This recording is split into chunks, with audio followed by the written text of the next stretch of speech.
We work harder than most creatures in the universe, right? Go to the jungle and you find most of them are actually resting. Look at man, he's continuously working, striving, extending, planning. So much we work. Remain lowly. That's human life for us, not just a day, the entire life. The Gita is there so that you can look at this entire drama from above, like the sky taking a look at the earth. I'm looking at all this from here. If you want to understand what Sri Krishna is saying here, and the whole thing about Yagya is that this is just one point. And Sri Krishna, if we look at his depiction, he's a very practical person. He's not there to paint a utopia to you. He's not there to sell you ideals. He wants you to actually benefit. He wants you to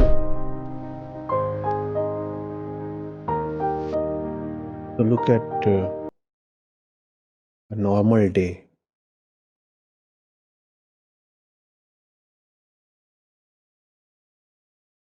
The day means time and activity.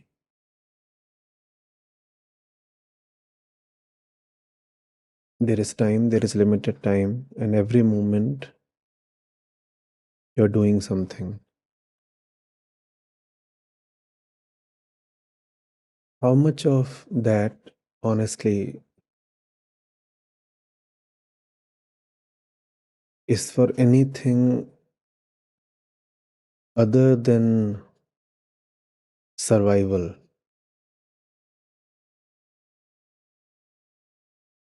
Physical, mental, and egoic.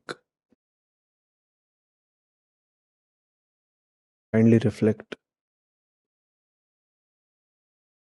Any typical day, whatever we do, is meant to just extend, perpetuate the status quo. It is meant to keep us as we are. It is meant to preserve. It is meant to mummify.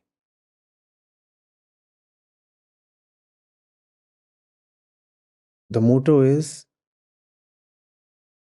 let the ball keep rolling.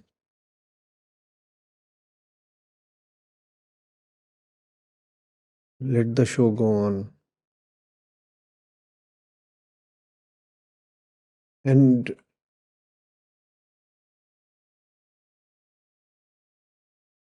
we heave a big sigh of relief when at the end of the day, we find that we have managed to survive.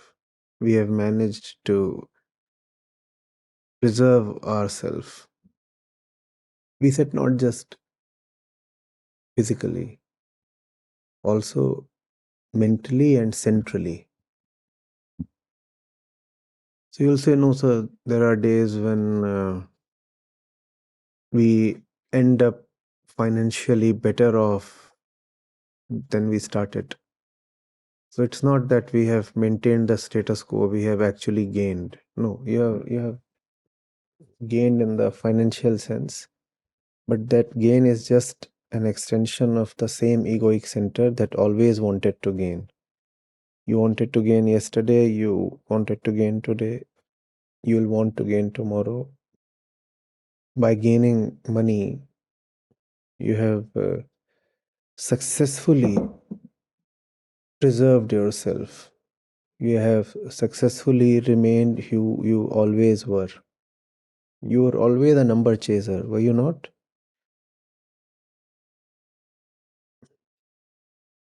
No, Papa, not one apple. Give me two apples. Papa,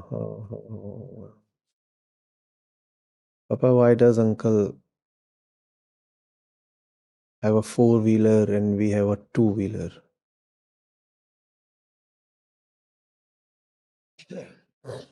Papa, I am tense because I need to secure good marks in my boards.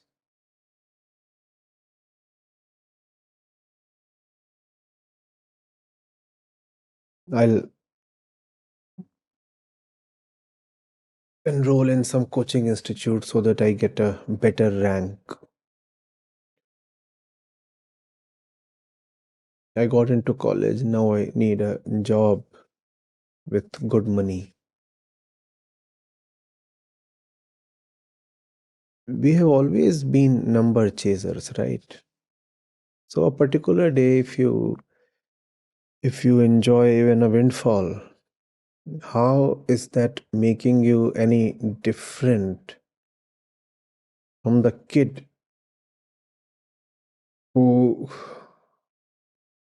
kept grudging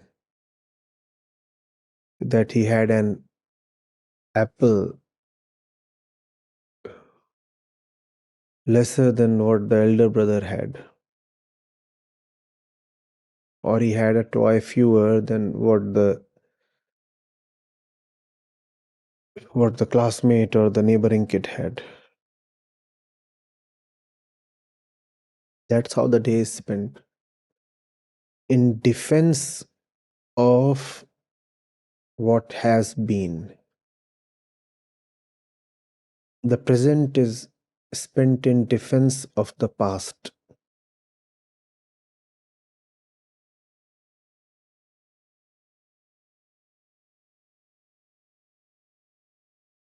And if the present is a continuation of the past, if the everyday struggle is just to ensure that the present does not deviate from the past, then the ego is operating at a very lowly and burdened point. It is carrying the entire burden of the past. And that's why the point is lowly. You burden something, how will it rise?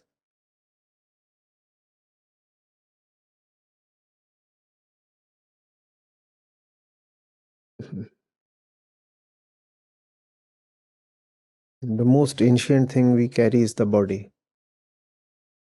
When we say we are carrying the past does not start in the year 2000 or 2005 or 1970.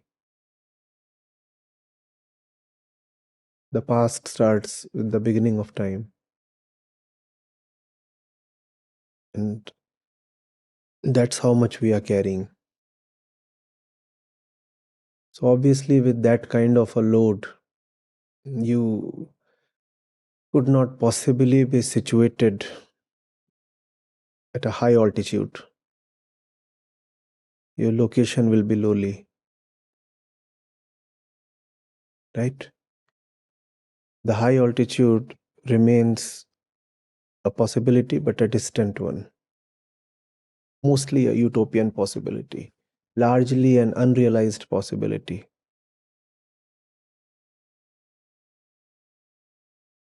A disrespect possibility, an unloved possibility. However, sublimation, elevation do remain possible. And that's why we insist that the ego is a range. At the near end of the range, at the low end of the range, lies the point we normally are at. At the high end, the far end, lies the possibility that we could be and insightfully seen we really are. However, uh, our lives are bereft of any insight. Therefore, that possibility must be referred only to as what we could potentially be. It should not be referred to as what we really are. That's the Advaitic way. but that does not apply to Vyavahar.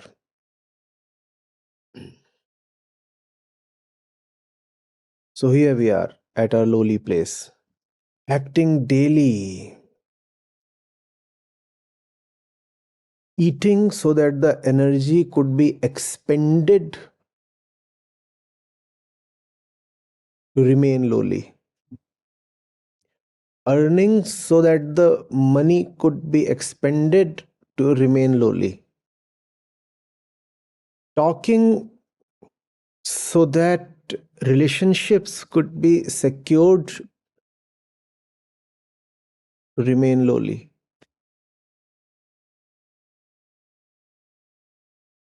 walking, stopping to remain lowly, appreciating, criticizing to remain lowly,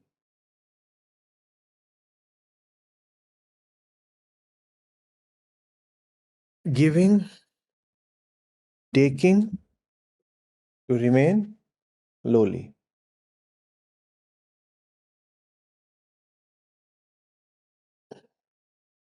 killing, healing to remain lowly. That's the typical day for the typical person, doing everything, everything possible. What a genius. Multifaceted personality, extending his strife in all directions to remain lowly, purchasing, dumping to remain lowly,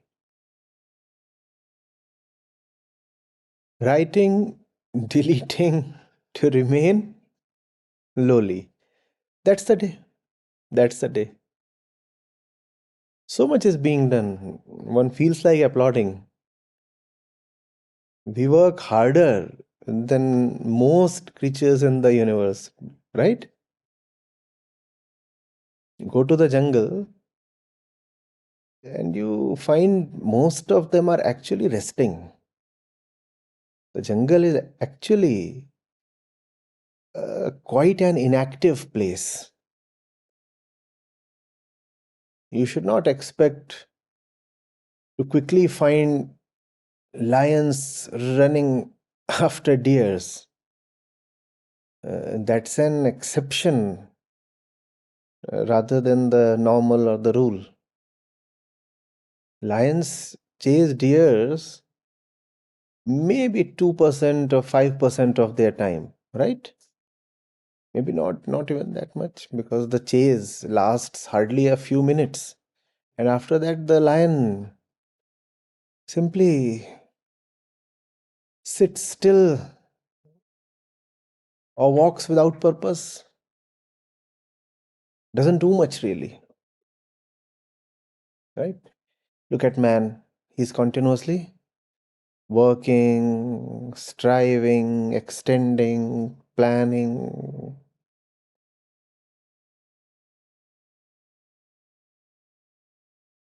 So much we work to remain lowly. That's human life for us, not just a day, the entire life.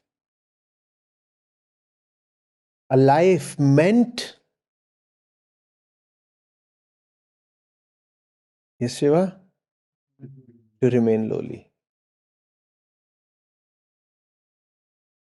Great achievements so that we can remain lowly. Great inventions so that we can remain lowly. Discoveries, voyages, enterprises, so that we can remain lowly.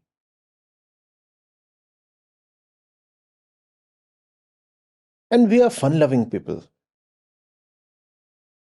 hmm, or at least funny, right?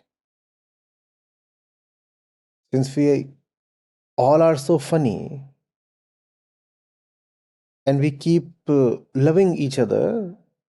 So I infer we must be very fun loving people because we keep patting our own back for remaining lowly. Somebody discovered such a thing.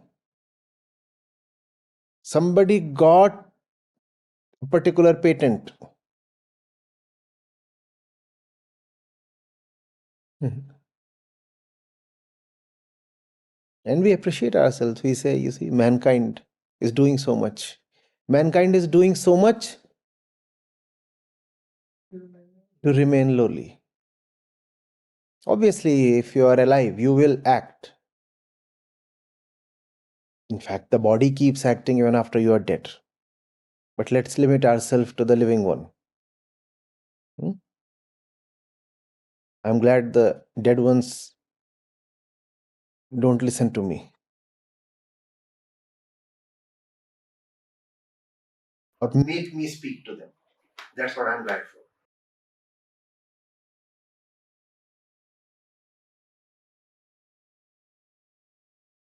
To remain lowly. That's the purpose of just about everything that we do. So I'm saying something to you, you hear it, you register it, and then you also selectively dismiss or forget a few things or many things. What do you remember stuff for? What do you forget stuff for?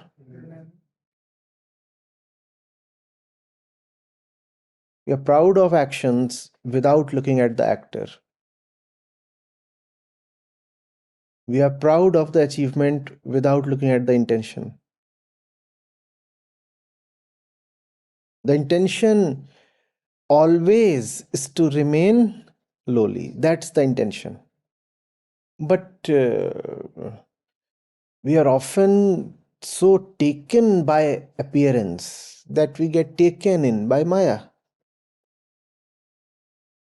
Or something great is happening, that fellow has earned thousands of crores of rupees. Wow, wow, wow. What has he earned that money for? To ascend, to sublimate? We don't see that. He has accumulated uh, that money, those dollars, to remain lowly. Hmm? Survival, self preservation is the agenda of the ego. Not sublimation, not dissolution. You won't want to remember this because, like everybody else, we all love to remain lowly. But the sutra is, for the ego, it's always survival, never sublimation. Always preservation, never dissolution. Never. Irrespective of what it is doing to self preserve. Irrespective of where it is going to self preserve.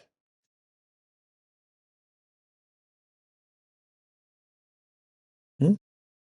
If this is seen clearly and acknowledged, only then Yagya would make some sense.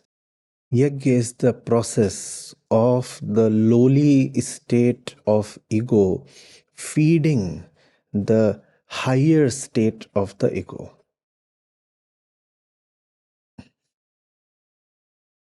The understanding that the ego is a range is central to the concept of Yagya.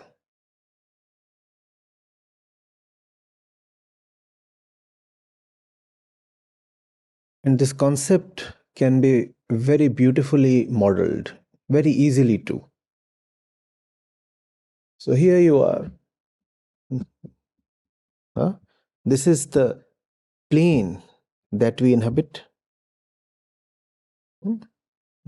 This is where we are. What are these? My objects, mental or physical, right? So this is my car, and this is the car of my dreams.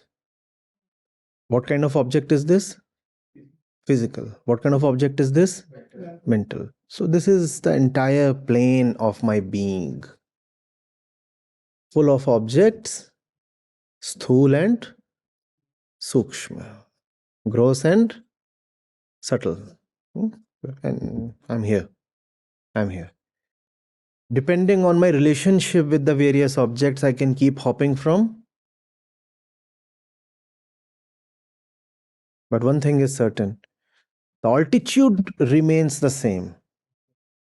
All the movement is in this plane, never on this axis, never on this axis. So I can keep doing this. So for example, I was near this car, and this is a small Maruti 800, right? So I was here. This is the car, I was here. And now I have a much bigger car here, a Toyota Fortuner here. So I have dumped this one now, sent it to scrap, and I am near this one now. I'll call this as progress, advancement, right? But those who can see from above, those who can see from above will be able to appreciate this dimension. On this plane, there is nothing called verticality, because even the observer is confined to these two axes. Let's say this is the z-axis and this is the xy plane, right? When you rise, and that's what gyan is, that's what understanding is all about, to be able to see yourself with neutrality, with some detachment, as a witness, as a sakshi. So looking from above, you see that there has been some horizontal displacement, all right, but there has been no vertical movement. So one has upgraded from the 800 to the Fortuner to remain lowly, because this is the plane of lowness. Let's simply call it LP, the low plane. LP. One has simply moved from one point on the plane to another point and is very smugly declaring it as progress, doing well, yeah, right, career curve, such things. The Gita is there so that you can look at this entire drama from above, like the sky taking a look at the earth. I'm looking at all this from here. I can see what's going on. Yeah. This fellow moves from here to here and says, I'm advancing. And then this fellow starts crying because situations, coincidences, or something, random things happen on this plane. Something has pushed him from here to here. And in the dictionary of the plane, a movement from here to here is taken as a calamity, a disaster, a regression, a downfall, something. So now the one who has moved from here to here is found weeping, and this one who is thinks he's still rising, he comes to wipe, he weeps, he wipes. And observing from above, you see, wow, nice. All this is happening. Do you understand? First thing, if you want to understand what Sri Krishna is saying here, and the whole thing about Yagya is that this is just one point. This is just one point. You find this expansive, but seen from above, all this is just one point. Because from here, all this reduces to just the vertical dimension this has. Right?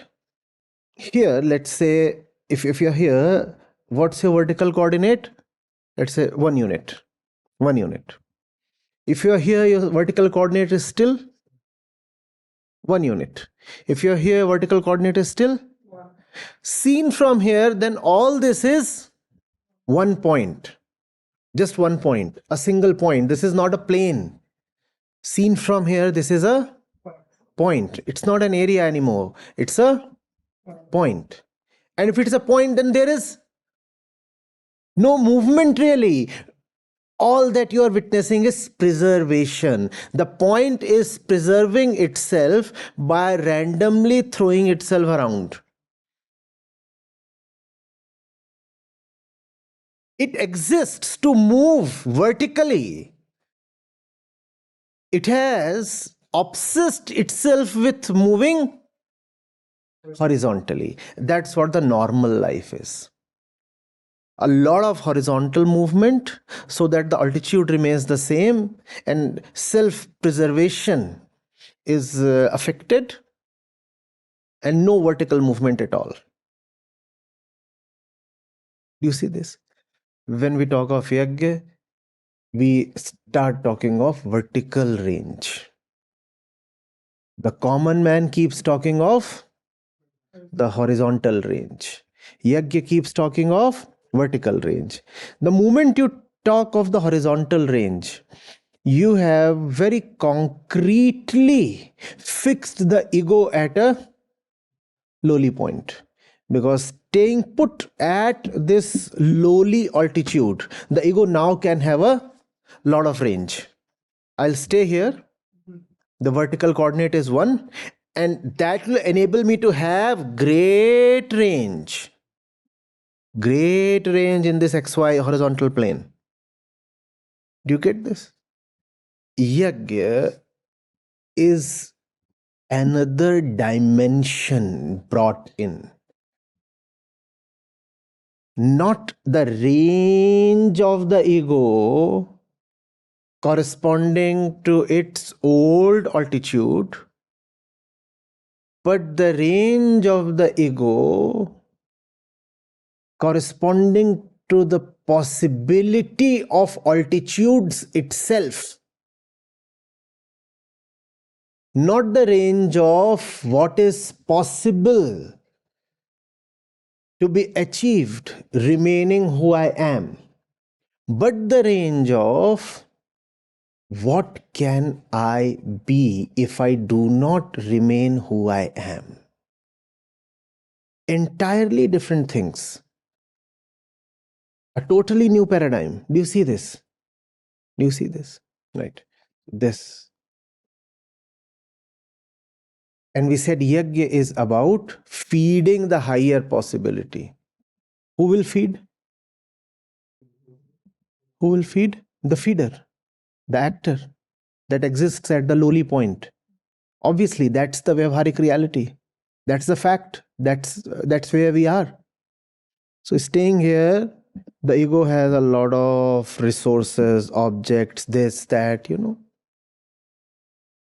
the entire net of relationships, knowledge, possessions, everything.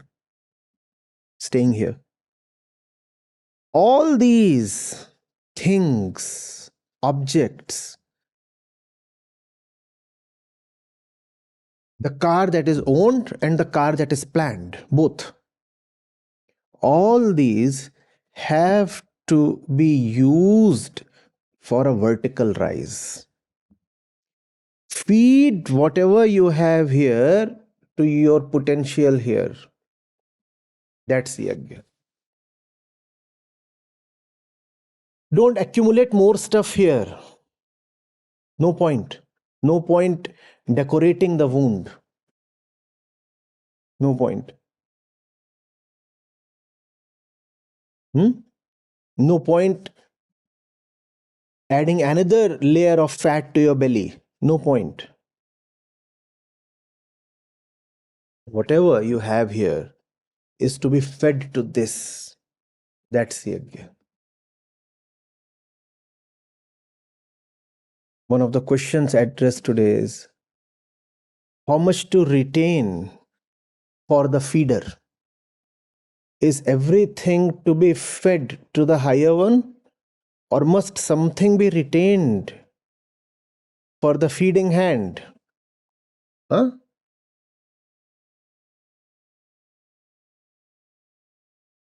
And Sri Krishna answers it beautifully.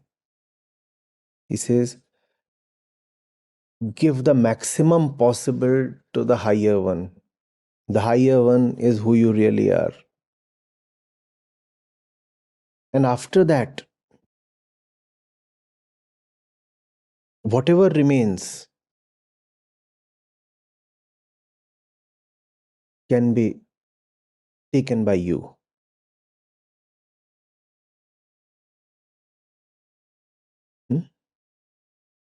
But he puts it so simply that it can be misused by the one sitting here. So let me make it more ego proof.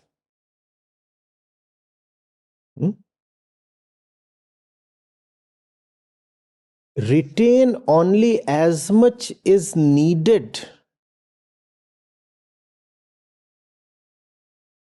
for the feeder to survive so that he can continue feeding. If the higher state is to be fed, then the feeder, the feeding hand, must have some energy. Otherwise, how will you feed from here to there? If the feeder itself starves or collapses, then the process of upward feeding will stop. Therefore, the feeder has to maintain some kind of existence. It has to have at least enough energy to continue feeding, not continue existing, not continue hopping from here to there, but just to continue feeding. So to that extent, you can plow it back to yourself. Only to that extent.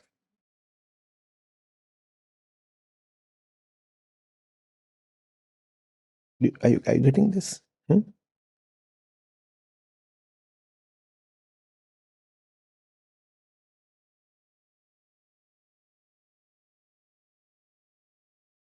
You see, we used to have the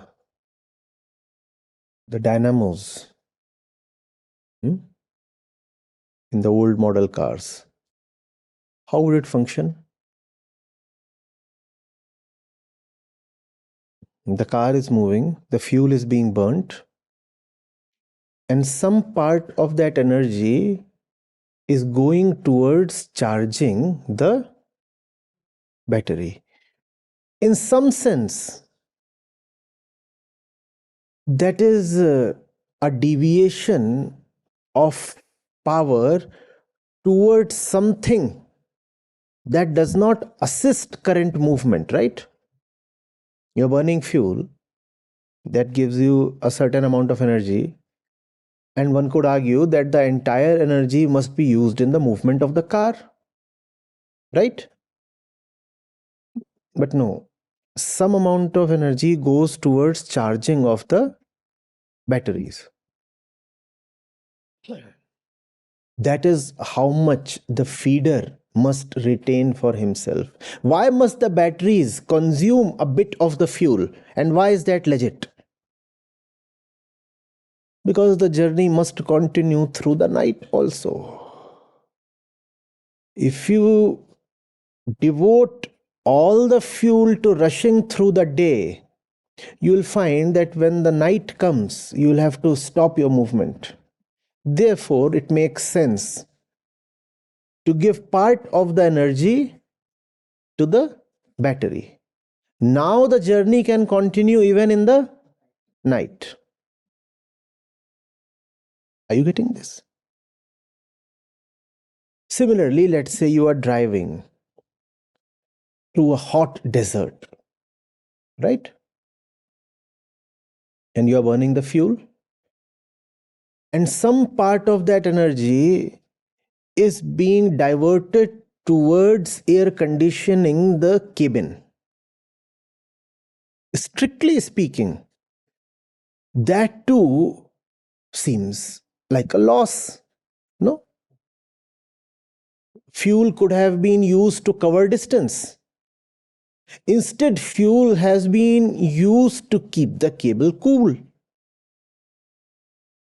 That's a wastage, is it not? It's a wastage. Is it a wastage? It's not a wastage because the driver must be kept alive. That's what Yagya is. Take only as much for yourself as is needed to rise. The feeding hand is definitely entitled to retain something for himself or herself. But how much? How much? If we keep it ambiguous, how much will the feeder keep for himself? Everything. Everything. So it cannot be kept ambiguous. There has to be a strict numerical rule. You leave it vague and the ego dances. The fog is what the ego celebrates, no? So, yes, some part of the fuel can go towards keeping the cabin cool. Yes, that's fine. How much? Only as much is needed to keep the driver fit enough to drive. Are you getting it? Yes, some part of the fuel can go towards charging the batteries. Yes, that is fine. But how much? Only as much as is needed to keep the headlights going through the night.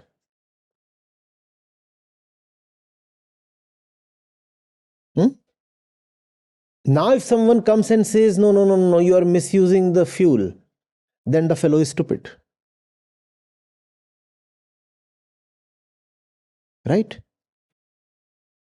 Equally, if instead of two headlights and let's say a couple of smaller ones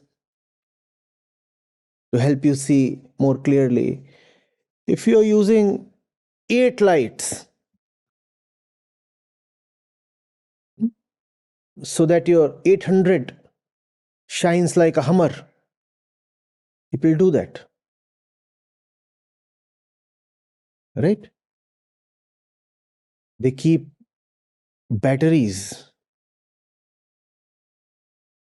on the back seat just so that they can have 8 huge lights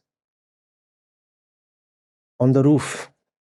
And then the ego glows and gathers attention and rejoices.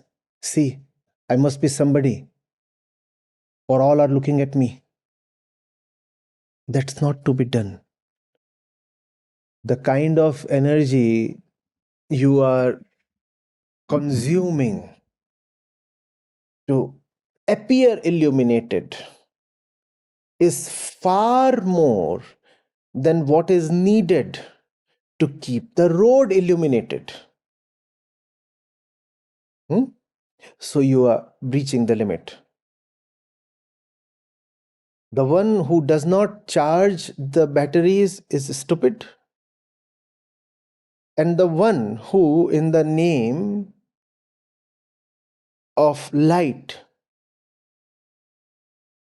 utilizes 60% of the fuel to make the car glow like a cluster of suns is sly. You are not to be stupid and you are not to be sly.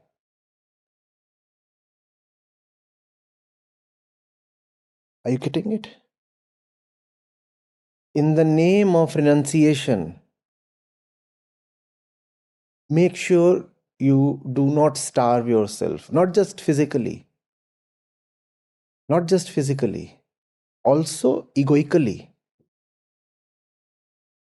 Are you getting it? Also egoically.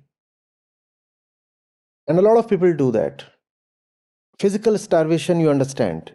Now, let me elaborate a bit on egoic starvation.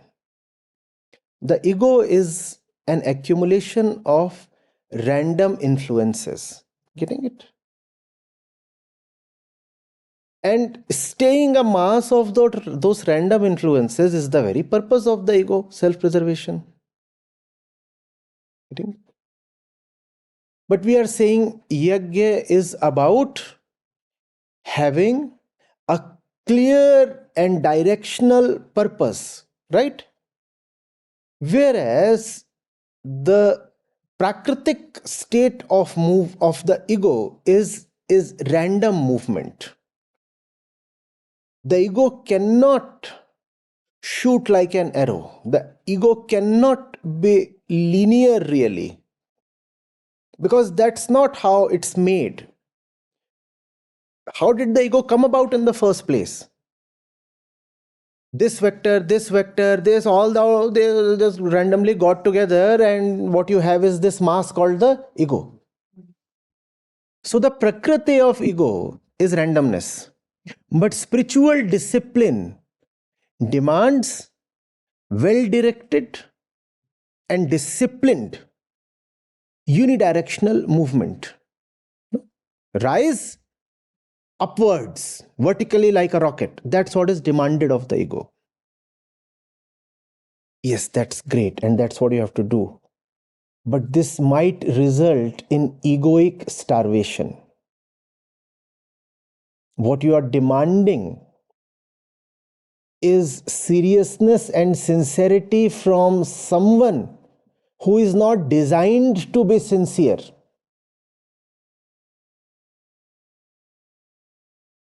Right? But that must be done, because if you do not do that, then life is wasted. Right? So you must make the ego act in a disciplined way. Forget the semantics. The ego must make itself act in a disciplined way. But that goes against its primitive hunger. Its primitive hunger is to act random. Therefore, if you remain too serious, then you will starve the ego and it will rebel. You must allow yourself to be a buffoon sometimes. That much of deviation you must give yourself. Otherwise, something within will starve and it will rebel, and there would be an internal backlash. And you'll say, I cannot take it anymore.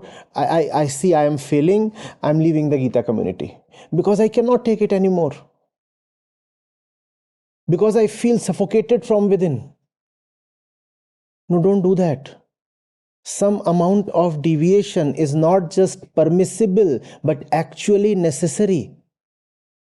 Some amount of the fuel and the energy must necessarily be deviated to other purposes. Otherwise, the car will stop. In spite of your noble, even heroic intentions, the car will stop. You need to feed not just the engine, but also the driver. So do invest some of the energy towards feeding the driver, but only the driver, and only for the purpose of the survival of the driver, so that he may continue to drive. Are you getting it? Similarly, allow yourself, and I'm saying this with trepidation, but it must be said because that's what the verse is about. Allow yourself to go astray intermittently. That's fine. Act stupid. Act stupid. It's all right. You haven't sinned. Hmm? You haven't sinned. But how stupid am I supposed to act? Does that mean that once a fortnight I can go and kill an animal and consume it? Is that what we are saying? Because you said deviations are not just allowed, they are necessary. So does that mean that, once a month, is that okay? Once a month I can slaughter an animal? That must be okay? No, sir. There are clear limits. Only as much as is sincerely needed to keep the feeder afloat. Not more than that. Do not misuse the provision.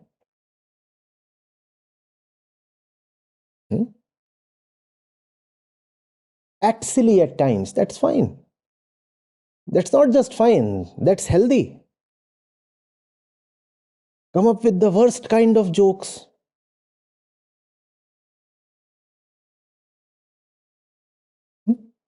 And be such a joker that people say you're not fit even to be a joker. That kind of an idiotic joker that goes against the grain of lok dharmic spirituality. No? If you are spiritual, you must look stern, almost dead. Right? You must carry that heavy expression all the time, like corpses do. Unchanging, unflinching, eternal, timeless, infinite.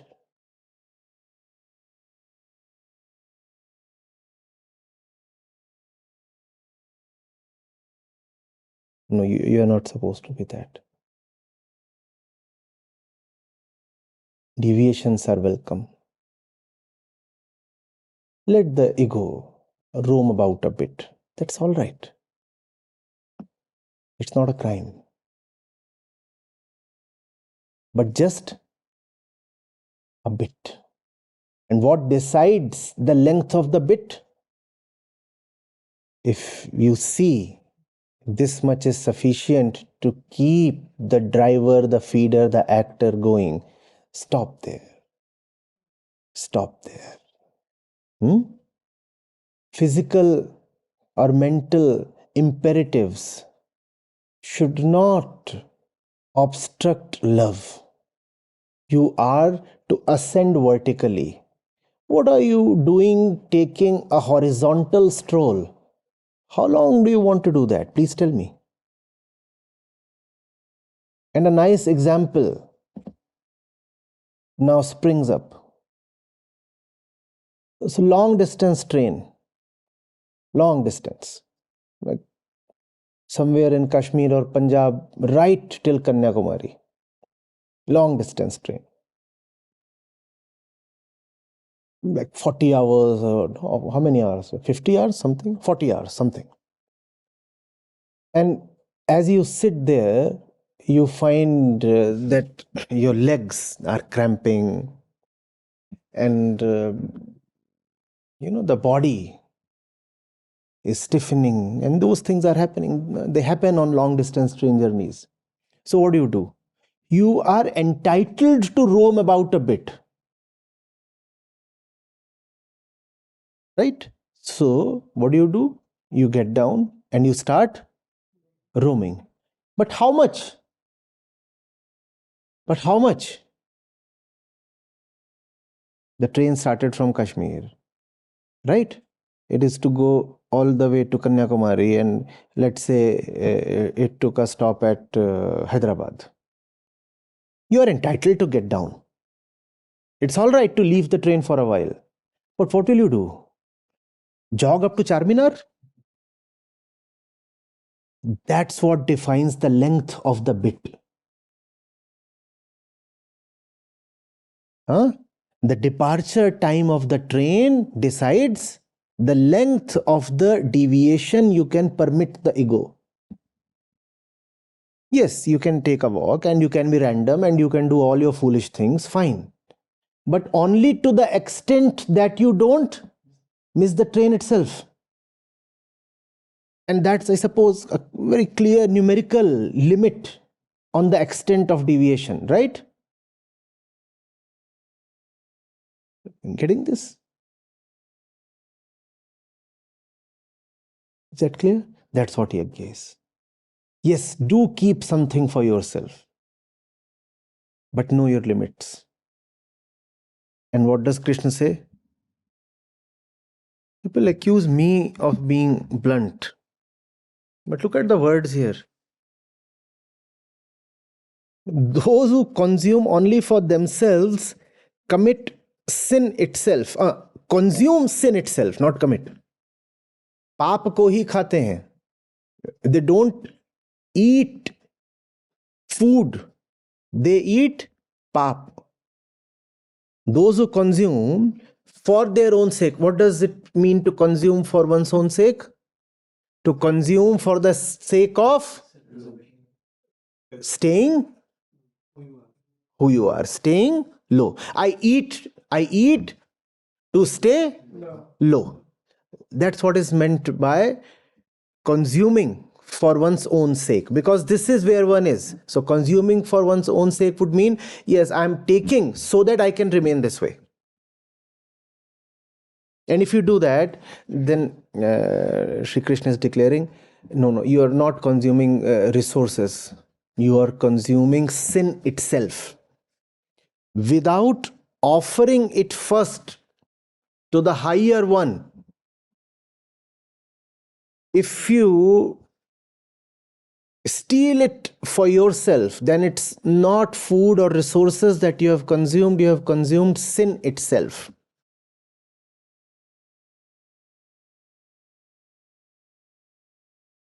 Are you getting it? The higher one has the first rights. And after that, you must give something to yourself, and even that is allowed because we know it is necessary for you. We know if you are to ask to give 100% of everything to the higher one, very soon you will end up giving 0% to the higher one. Because that's not your prakriti, you will rebel. The ego will say, I am being brought to an abrupt demolition, not a progressive dissolution. The ego, you see, has to be consented for its own dissolution. If you push the ego too hard, then it reacts. Even in the spiritual sense, or for a spiritual purpose, if you push the ego too hard, it will recoil.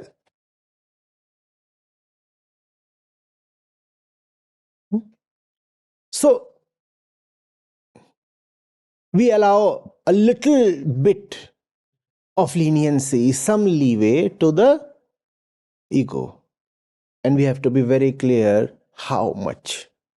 How much? Because this verse can sound like music to the ego. The ego says, yes, this is what I was always saying. Allow me to be stupid. Allow me to roam randomly. Allow me to consume. But you were always teaching, no, offer it to your higher possibility, invest it wisely, do all those things. Ego says, see, even Sri Krishna is supporting me today. No, he is supporting you, yes, so that you can be kept alive for the sake of your own dissolution. Because your dissolution cannot be brought about by any agency other than yourself. So if you are gone, the great possibility of your dissolution is also gone. So you must be kept alive. You must be kept alive so that you dissolve yourself using your own agency. Did you understand this? Hmm? So invest firstly in your great project, the great project of ascension, sublimation, the great project of gaining altitude. And then say, yes, something, a little bit, 1%, 5% has to be directed back to me so that I can continue going.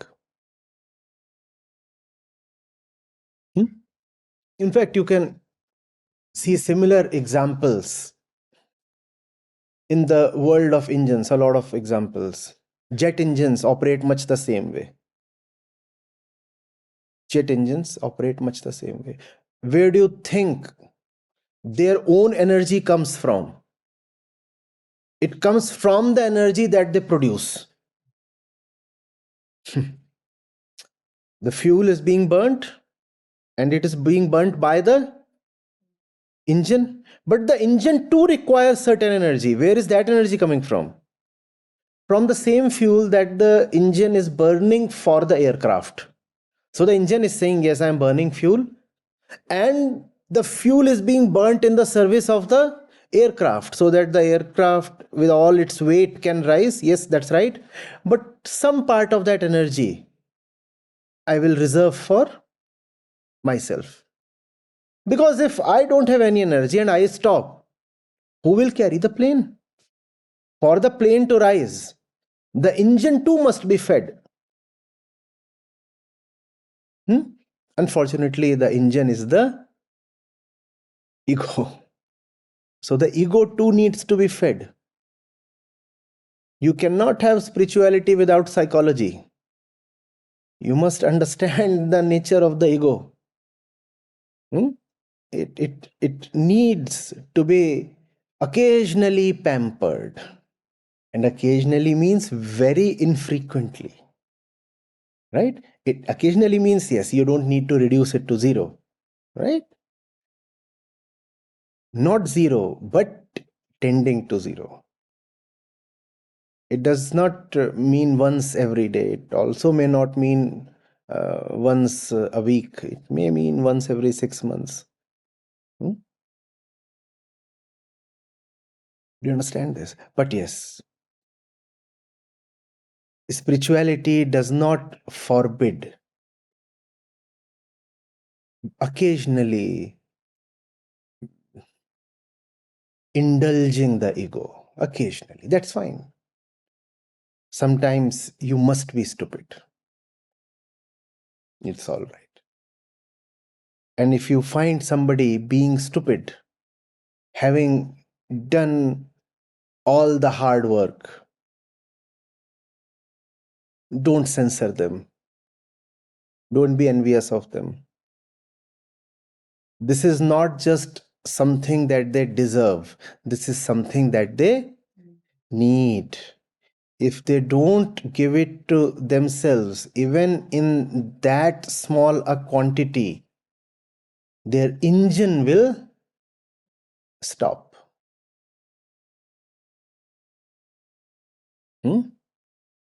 That's the symbolism of your prasad returning to you in the temple.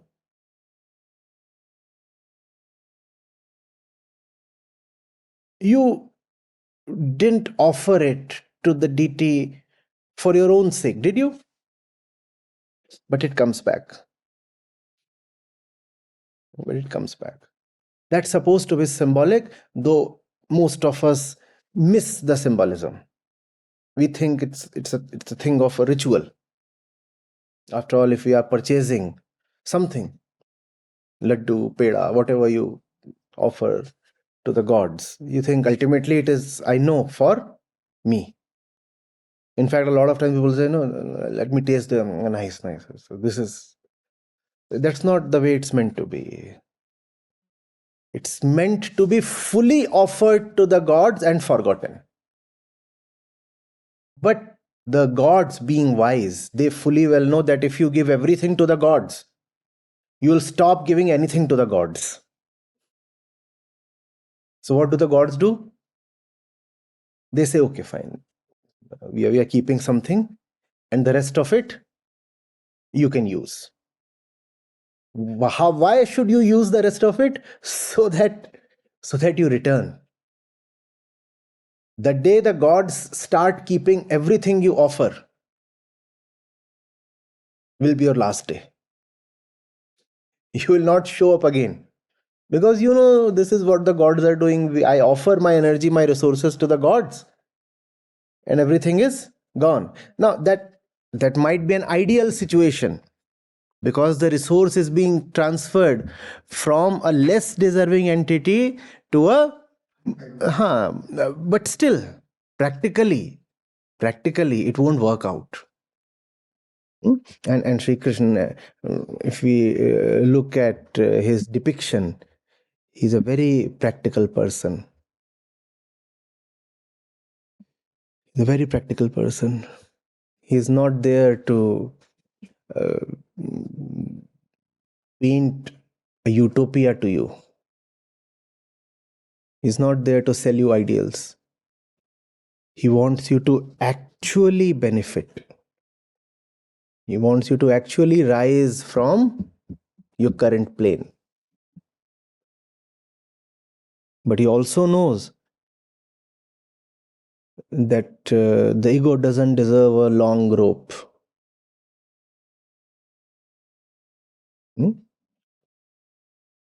So he says very clearly, first of all, you give it to the gods, and then what remains as grace is to be consumed by you. Okay. Hello, sir. My name is Sahil. I'm in Gita session since last 10 months. Uh, in today's session, I've learned that like there is a horizontal plane, and right now I'm working, for example, to get a car or a home or like 100 different things on the same plane. But the higher one is who I really am. So, and for that, I have to rise vertically. So I wanted to ask like. What does it mean by rising vertically, and who is rising vertically, and how do I know that I'm rising vertically? Because currently rising vertically is feeling like a concept, and I want to basically understand it more practically. You're right. It feels like a concept. Rising vertically is not much more beyond unburdening yourself of the relationships, obsessions, addictions, and the ignorance that you have on your current plane. You will rise because it's your nature to rise. As you said, the higher possibility is who you really are. So you will rise. The question must be, what keeps me down? Not how do I rise? If the higher one is your natural state, swabhav, right? Then you ought to have been there. What are you doing down here? So that must be the question. How am I kept to this lowly plane? What really binds me here? That must be the question. And once you see that, freedom becomes immediately possible. The objects that you have on this plane and the relationships that you have with them, that's what keeps you here. You see, there is something located here, and the object is insentient. The object cannot rise. The object will stay On the same plane. on the same plane. The object cannot rise. Nobody is going to teach an object to rise, right? So this is an object, this is an object, this is an object, this is an object, and I'm missing Piggy. Anyway, and this is who you are, right? The relationship is a rope. The relationship is a rope, right? So you are held to this object by a rope. Don't you lock your valuables? Don't your valuables lock you? Yes.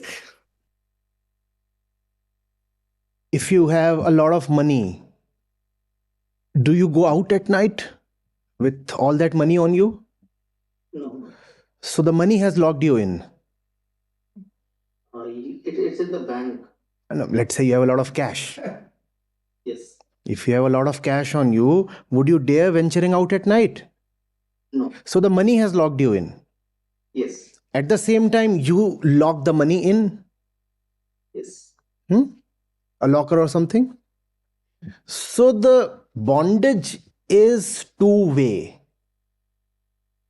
Right? Like two things, both tethered to a rope. The object will stay here, and because you are related to the object, you too will stay here. And the ropes are not really elastic. To some extent they might be, but mostly they are not. And if they happen to be elastic, what do we use the extension for? Please tell me. Let's say you are here, equidistant from these three objects in your life. This O1, O2, O3. Right? And you figure out that the rope is extensible. It has a certain... You figure that out. What will you do? You will use the elasticity to rise, or will you use the elasticity to fetch O4? O4, right? No, yes. These relationships permit another relationship. So O1, O2, O3, and there is still some possibility of extension. So I'll locate myself here and relate to O4 as well. Now there are 4 of these strings or ropes or bands, whatever. Do you see this? Yes. How will you rise now? You are stretched to the maximum. The moment you find there is still some possibility of extension, you discover an O5 in your life. And you come to this kind of tiring, tense equilibrium. Do you see this? Whenever the equilibrium allows, you introduce another object in life. O6. So there is no possibility of any vertical movement because of the horizontal bondages. You're not getting it. Can't you visualize it? There are these strings holding you to these objects, and the string is stretched to the maximum. How will you rise now? No, I can't. You cannot rise. You cannot rise, right? So the only way is to snap the string, to let go of the object. And then you will rise, because being there is nature, Swabhav. You should not ask for tips and tricks and methods and secret formulae. That's not needed. What is needed is disengagement from these O's. The more you disengage, the more you find yourself free to rise. Not just free to rise, the more you find yourself just rising. Just rising. Don't forget the nature of this equilibrium. If you have 5 objects in your life, you will be situated at a point where the tensions in all your strings are exactly equal. That is the equilibrium. If you have O1 till O5 in your life, then T1 and T2 and T3 and T4 and T5 will be exactly equal. Reason? If any of these tensions is any lower, even slightly lower, what will you use that allowance for? To bring O7 in your life. Right? So, very quickly, the equilibrium resumes. And the tension is limiting tension, breaking tension. Always. No amount of movement is permitted by the tension that we have with the objects in our life. This is boss, this is wife. You are situated somewhere here. T1, T2. O1, O2, T1, T2.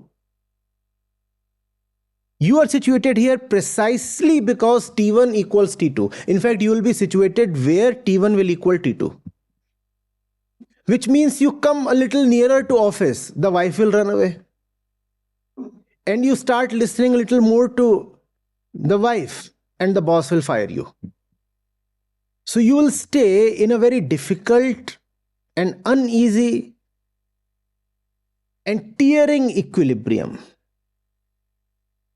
where there would be equal forces on both sides, opposite sides, and they are keeping you where you are. That's what decides the location of the ego, where the objects are. The ego would be found located at a point in the middle of all its objects, where its tension with all its objects is exactly equalized. That's how you locate the position of the ego. The thing to remember is the tension is always maximum. The tension is always the utter maximum that the string can afford. Which means not only can you not have O7 in your life, you can also not have any vertical movement in your life. Because the moment you move vertically, the strings will start snapping. The only way then to move vertically is to relieve yourself of 1, 2, 3, 4 of these objects progressively. And then you find you are free to not just free, you naturally rise. How do you relieve yourself of these objects? The Gita is telling us, take this object and offer it to that. Don't use it for your own consumption. Offer it to that. And if the object is of a nature that cannot be offered to that, then just let it go. Drop it. All these unnecessary objects, either offer them to the one who deserves them or simply drop them.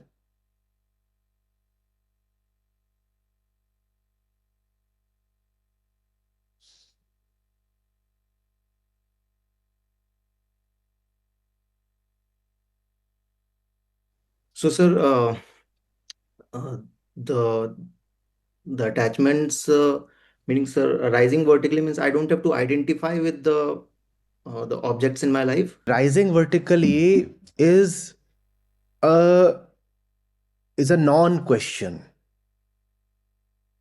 It must not even be talked of, because rising vertically is your nature and the rise will happen on its own. So leave it. Rising vertically is not your concern. Your concern is to ask yourself what you are doing in the middle of O1 till O5. That's what you must ask yourself. What are these things doing in my life? They are just tearing me apart. They are pulling me in different directions. And none of them is compelling enough to embrace me or for it to be embraced by me.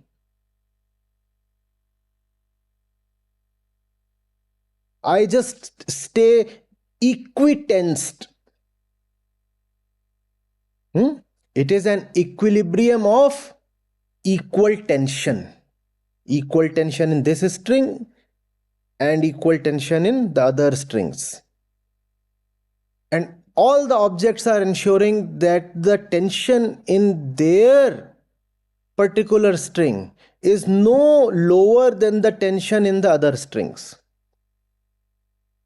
Because they know if the other strings are allowed to have their way, then you will be lost.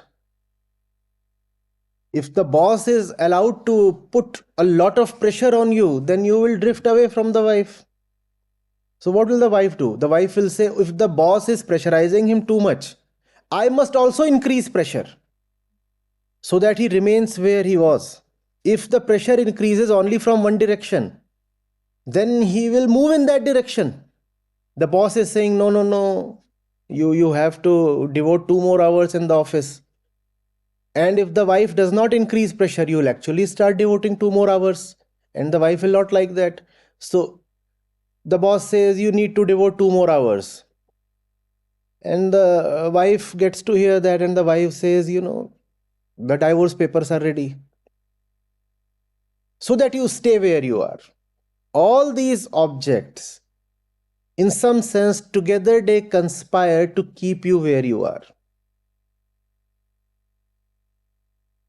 So, sir, can I say that because I'm giving too much importance to the objects on my plane, that's why they are controlling me. So I don't have to give them too much importance. And if I'm not getting anything in my life from ignorance, the No, objects they will are be. important. Objects are important. And as the body, the embodied one, you have nothing but objects in your life. The objects are important, but they are not meant to sustain your current position.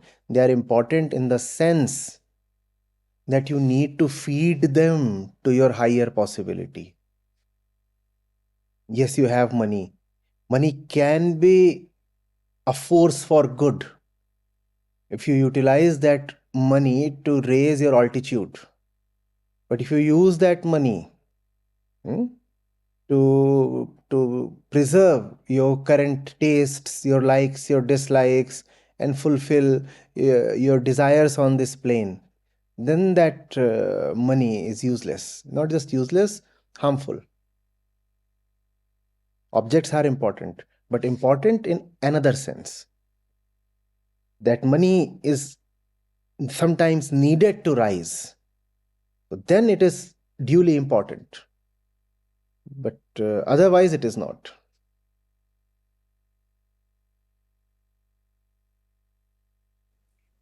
So, sir, rise as in like personally, if I'm rising, I can think of. So I'm not in a job, so I do business. So I think of like maybe learning more into business, or maybe donating to an NGO is a higher purpose of money. So is that what we are talking about? It's not about donating to somebody else.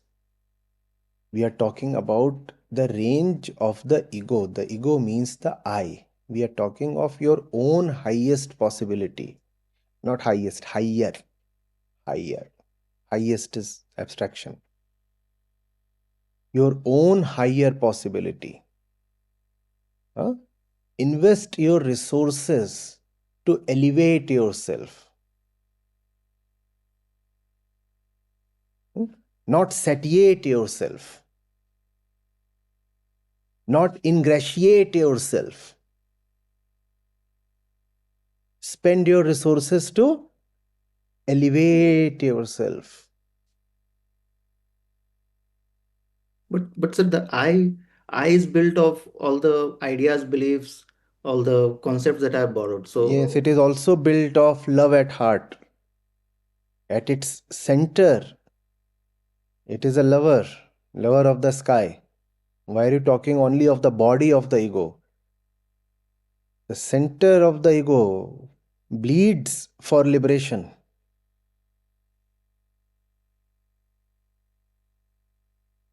and that is where like I have to reach, and for that I have to utilize all my resources.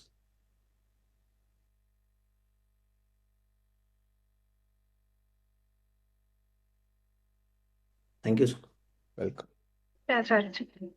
Acharya Ji, I'm Achal. I live in Canada and I'm listening to the session since past 2.5 years. So, listening to today's session, Acharya Ji, I was trying to connect it with the last English session where we spoke about Yagya, where you were talking about that we need to take resources from our lower self and we need to starve our lower self and we need to feed our higher self. So, I have been trying to like consequently feed my higher self. And I've observed that the more I feed my higher self, I'm more likely to choose things of higher purpose. I become a person who is more likely to make better choices. And when I feed my lower self, I become a different person altogether. And I just go down the slope and I'm more likely to make degraded choices. And also, it becomes very difficult to pick myself up back again. So, when we are saying that we should allow the ego to be stupid and silly at times, do we mean that we feed our lower self at times? Like, wouldn't it be difficult to pick myself up back again when I do that? Don't feed your lower self at all, right? But the way the ego is, I know there are problems explaining this and admitting this, and this can be misunderstood, distorted, misutilized. I know, but it's an important thing. It has to be said. See, you give everything to the higher self, right? But the giver, remember, is the ego. The giver is not a real entity. The giver is not the truth. The truth does not have any higher self than itself. The giver is the ego, and the ego is feeding its own higher self. And you know how the ego is. So there are moments when, just to keep the ego engaged, just to keep the ego in good humor, you give a little bit to it. Okay, you take this and fine. This much is yours now. It's fine, you take this much. Saint Kabir mentions at one place, he says, I am singing here in my room blissfully, and this dog is barking outside. It has no love, no respect for the beautiful bhajan I am singing. And I cannot teach the dog to fall in love with a bhajan. So what do? I throw some bread at it. And for that, if there is a 1 minute interruption in the bhajan, so be it. Now the dog is satisfied. So that 1 minute can be given. But only that 1 minute. That does not mean that you go out and start barking with the dog and spend 4 hours there playing doggy. Do you understand this? The ego is not the truth. But to reach the truth, the ego has to be kept involved, engaged in some way. But you must be careful that the way should be as minimal as possible. Minimalistic engagement of the ego. Minimal, but it cannot be zero.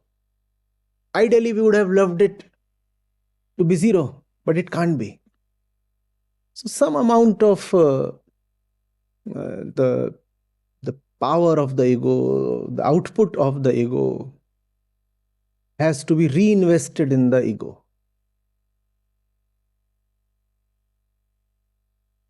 We can opt for an absolute condemnation of the ego and say, let's kill it, starve it right now, cut it to pieces. That won't work.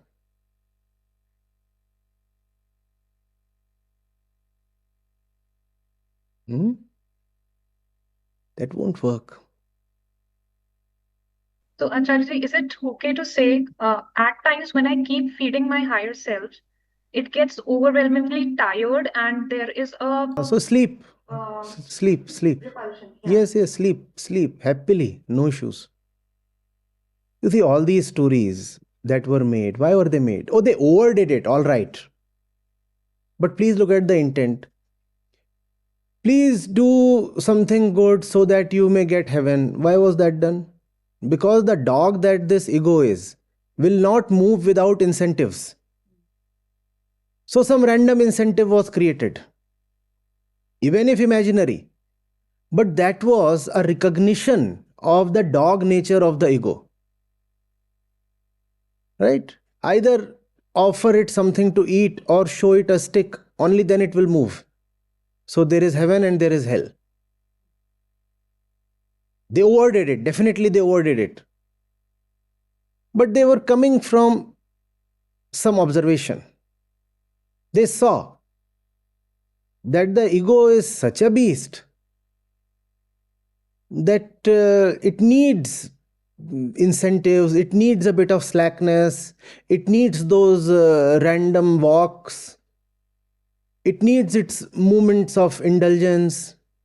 They should be minimized brutally.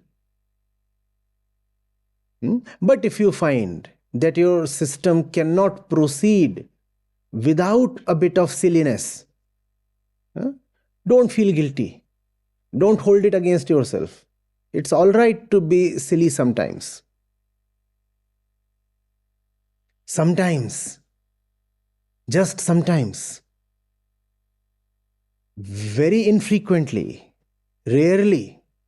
That's what sometimes means. Till the time I can keep feeding my higher self without any interruption. Yes. Up until that point, I can keep doing it. When it becomes an interruption in moving forward, I give it some breadcrumbs. Think of the ego as a machine. As a machine being used to pump water to a higher level. You know of those pumps, household pumps, right? So they are kept at the ground, and from there they pump it to the 3rd floor or 4th floor. Sometimes the pump must be switched off, shut down, so that it can continue pumping. Do you get this? That's what. So there is an elevation that this ego pump is causing. But if you do not give it a break, it will burn out. Right? So if the pump has been on for 3 hours, switch it off for 5 minutes at least. That much is all right. Don't feel guilty.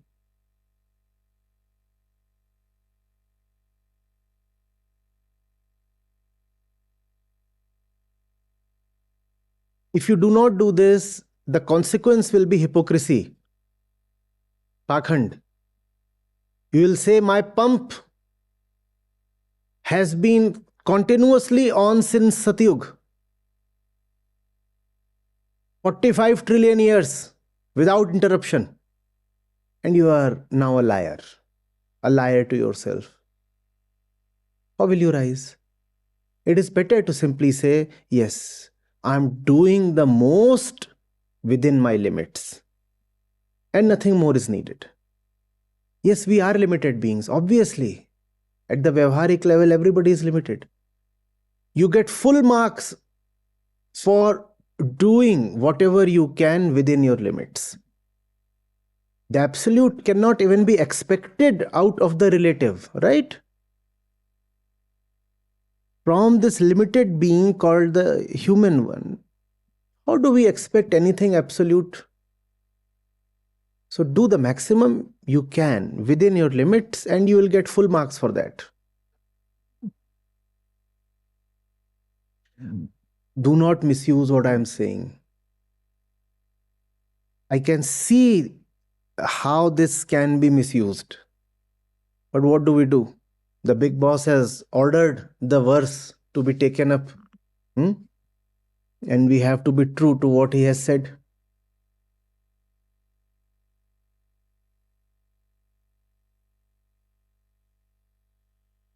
Thank you, Acharya. Welcome.